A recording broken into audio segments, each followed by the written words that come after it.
Hi, my name's Tracy Symes and I'm a lecturer at CQUniversity. You're about to embark upon a simpad simulation experience. The aim of this experience is to give you the opportunity to practice clinical skills, use clinical reasoning, effective communication, be involved in self-reflection and reflection of those team members with you, and be able to provide constructive feedback and appropriate feedback to one another within your team. When you enter the lab, there will be an instruction sheet that steps through how to use the simpad. It also steps through the scenario that you will be doing. The scenario is developed in relation to with your course coordinator in relation to particular learning objectives that they're wanting you to achieve and practice within this current residential school or schooling activity. Before a simulation can occur, we need a minimum of 4 participants, and there's particular roles that they need to take. The first participant needs to be the nurse or the student nurse. The second participant needs to be the observer. They need to sit over in a chair a little distance away, and you need pen and paper to actually record what it is that you're noticing within the scenario event. The third person is the simpad operator, and as I said, there are instructions that will step you through how to do this. The first time you use the simpad it may be a little bit daunting, but I can assure you the second and third time it will become very second nature to you in relation to how you need to go about that. The fourth person will fulfil the role either of the registered nurse or the doctor, depending on how the scenario is set up. So that's very important in relation to the student nurse providing that handover and communication process from a team structure. I'd like to actually show you the mannequins that we have in each of our campuses. They are attached electronically to a simpad, which I'll talk about in a minute, but there are particular things in regards to the mannequin that I'd like to share with you. The first thing is that on the right hand arm, and only on the right hand arm, you will find a little soft pad area in the radial area, and you will be able to feel a pulse if the patient has a pulse. Therefore you will be able to record the rate, the regularity and the strength of that pulse. Also on the right hand side you will find another soft area where you will be able to palpate the brachial artery. Here you will be able to then put your stethoscope on there and audibly hear the blood pressure of the patient. Once again, that is set up through the simpad. The mannequin also has a lot of other sounds. There are chest sounds, so these could be normal or abnormal, and if you put your stethoscope on the chest you will be able to hear those. They also have normal and abnormal heart sounds, and if you're looking at that and listening with the stethoscope you'll be able to hear that. And they also have normal and abnormal in relation to the abdominal sounds. There are other audible sounds that the mannequin can make. They can cough, they can groan, they can scream, and we use those in relation to being triggers to say that there's been a change in the patient condition. So it's very important to listen to when you hear that, to actually initiate and speak to the patient to find out more information. So that's the mannequin. This is the simpad, and there will be one participant using the simpad. The instructions take you through the simpad in relation to where you need to hit the buttons, but the most important thing is each scenario is staged, and there will be a 3 to 4 number of stages throughout each scenario.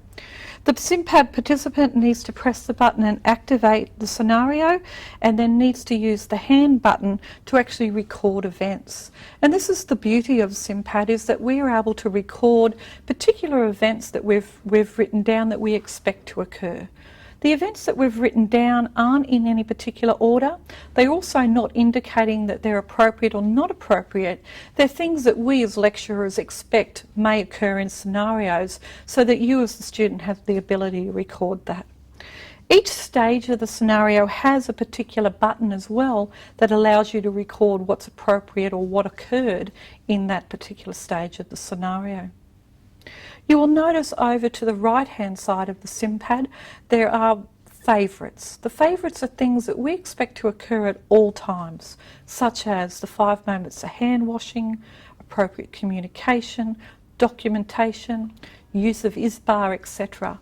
Those things will remain constant through each stage of the scenario. And as you progress in your studies at CQU, knowing where they are will become very easy because they will be set constantly. So when you go into the lab, the most important thing is to set who's going to do what role. The idea is that this is a learning experience, and with scaffolding or continual exposure to this scenario, you will get better and better with time. So it's very important to note that the first person that does this as the nurse or the simpad operator, they may stumble, and that's okay. It's a part of our learning, and we can learn from each other in regards to that. But the third or fourth person you may find actually functions quite well, and that's because their learning's been reinforced a number of times, and that's one of the important components of what simpad simulation has to offer. So when you set the roles, you will then embark upon your simulation. It's very important at the end of the simulation that you group debrief. So that is within the group of the students, and there are 3 questions that we would like you to ask each other. They will be on your debrief sheet in the lab. Those 3 questions are: how did you feel about the scenario? What was done well in the scenario? And what could be done differently next time? Once that has occurred and everyone is happy with the debrief process and they're ready to move on, what we would like to see is the roles change. A new person takes over being the nurse, a new person takes over being the observer, a new person takes over being the simpad operator, and a new person takes over the role of the doctor or the RN. From that repetition, learning will occur. We think this is a really exciting learning opportunity because within the labs it's a safe environment, it's a medium for learning, and we can get to hear the abnormal, see the abnormal without putting anyone at risk. So we hope you enjoy this and wish you all the best with this experience. This is Emma Watson. She's a 58-year-old lady and who has been admitted for a chest infection. She has a history of asthma, cholecystectomy in 2008, and she's been commenced on 6-hourly IV penicillin. It's now 10 a.m. and you as the nurse have entered the room to do routine obs. Okay, thank you. Thanks.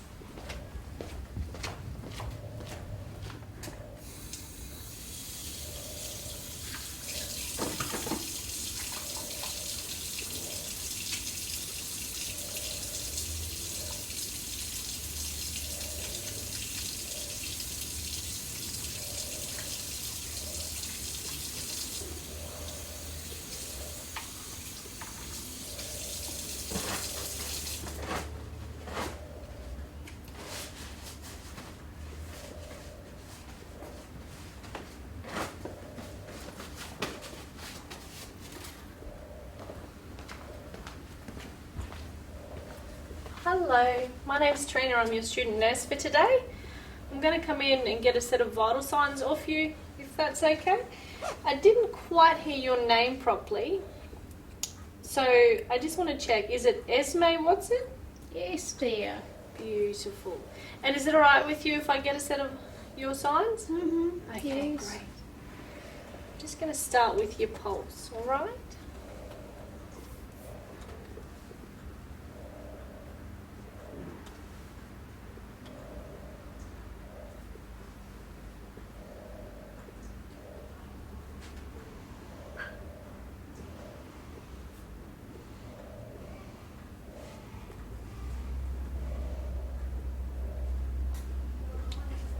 Okay, reps are 18 and pulse is 70.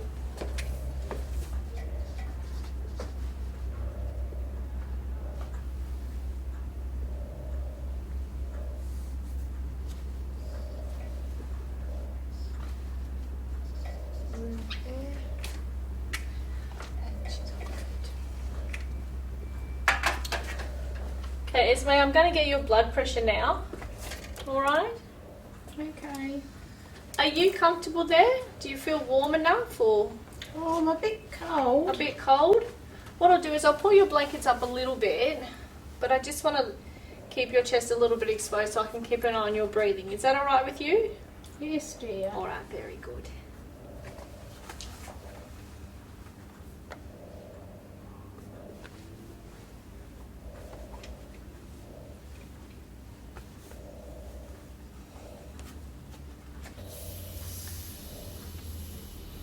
Blood pressure's 130/72.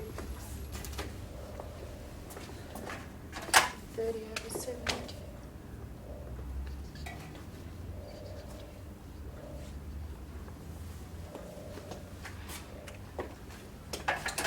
Okay, I'm going to get your oxygen levels. Alright, Esme, I'm just going to put this on your finger and it's going to tell me how it's going.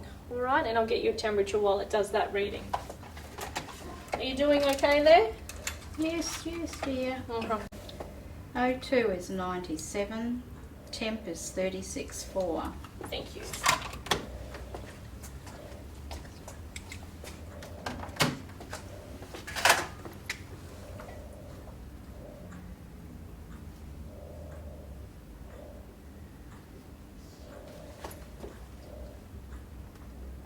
It's 97.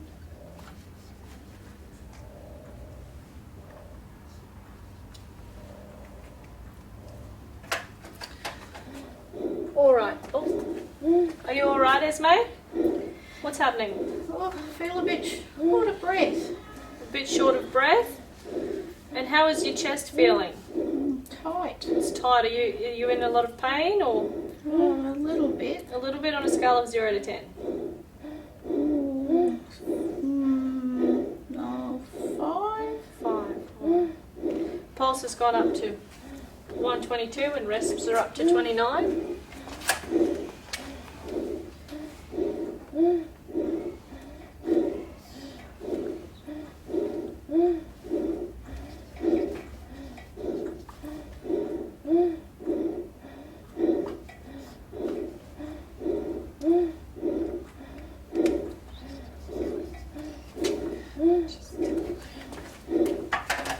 Alright. I'm going to put the oxygen sensor back on you so I can keep an eye on your oxygen. Alright. And I'm going to get your blood pressure again. Alright. Yes, dear. Alright. Oxygen is 82. I'm right here with you.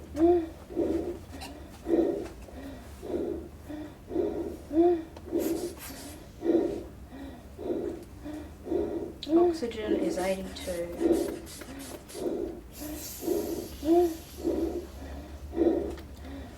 Blood pressure's gone up to 180/88.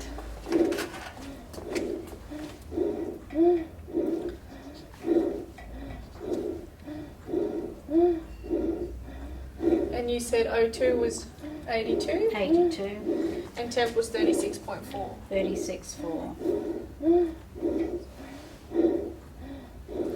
Okay, so from that, I feel that Esme's deteriorating. I think that her breathing's getting more, it's getting harder for her to get breath in, and I don't think that this is a stable patient anymore. I'm going to make a met call.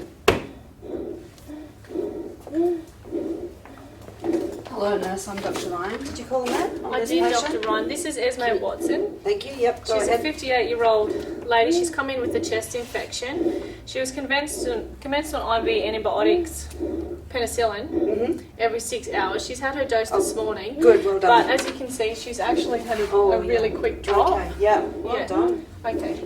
Good. I'm just going to listen to her chest. Don't go away because I might just sit her up a bit as well. We might need to get some medications on board if you can just stay with me for a minute. Esme, I'm just going to listen to your chest. I'm Dr. Ryan. Hello, dear. Okay, Esme. Yes. Have we got Ventolin on board for Esme at all? It's not written Good. up. Medication chart. Okay, great. I'll write you up some Ventolin, and if you could go and get that stat thank you. dose for me, please. And we'll get you fixed up, Esme. Hang in there. And Try and time. Katrina, how did you feel that scenario went? I'm not sure. I couldn't actually give an answer to that. I feel like I wasn't quite sure what order to go in. I was concerned I'd miss things. It was actually a little bit distracting hearing the breathing because I was trying to think. Yeah. It was.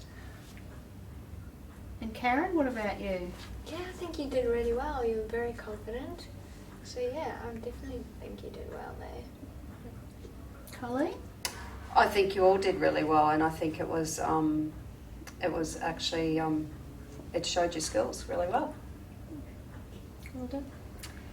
And I'm just new to learning this simpad, so I feel like I'm pushing too many buttons, and I've gone and pushed a button and I don't know how to fix it. But I need practice and it'll come. And what do you think was well done? I liked that I was really quick to actually notice the change in breathing and get straight onto that second set of vital signs. Yeah. I think you did really well with your communication skills. I also think that you did a great job in explaining to the patient what you were doing as you were going along. And I could see you really trying to develop a therapeutic relationship with the patient, which is very important. And by using your AD score, I think you did the right thing by calling a med team. And Colleen? I like that your handover was really good. I felt comfortable as a doctor coming in to help your deteriorating patient. So well done. Yeah, and you came in and started really well with your 5 moments of the hand hygiene, introducing yourself, gaining consent, doing all your obs, noting them all, seeking verbal response from your patient, and you're very reassuring and calming to her, and you did the handover well. And what do you think could be done differently the next time? I think I could maybe have the pattern of how to do it a bit clearer from actually in my head, getting it out and making it a smoother sort of care. Yeah, I think one thing that you could have maybe have done was, like the doctor said, to lift the bed up. Maybe you could have relieved the patient, with this breathing technique by lifting the bed up before you press med. Yeah. To do differently, I don't think you could do very much differently. I thought you did really well, actually. Given those little points that you've just been told, that's great. And I think I mucked up by saying to Katrina the O2 obs a couple of times when you had your stethoscope in your ears. So, well done, everyone. Okay, good. Thank you very much for demonstrating that simpad scenario. What I'd like to know is how you actually felt being involved in that scenario. I felt very nervous. Honestly, I actually felt a little bit of pressure. I felt like I didn't want to do something wrong and look like an idiot in front of the other students, like I didn't actually know anything. I felt very fumbled and clumsy. Yeah. And that's quite normal to feel that way. Thank Okay. you for sharing that. How did you feel, Karen? I wanted to get in and help. It was hard sitting there watching. 'Cause, I think you did a really good job. So it just, from an observer's point of view, I learned a lot from how other people do things and how I could put those into practice as well that I may not have thought of before. That's excellent. Thank you. And how did you feel, Linda? I just felt a bit nervous using that machine for the first time, and as I said, pushing buttons and not knowing how to fix it, and I was worried that I would muck the simulation up, but keep practicing. Yeah, Excellent. that's great. All right. Thank you very much. Thank you for sharing Thank that with you. us, and thank you for your demonstration. Thanks. Okay, great job, girls. Let's swap around now. Seeing we're going that way, I'm the nurse. Okay, Sounds good. thanks.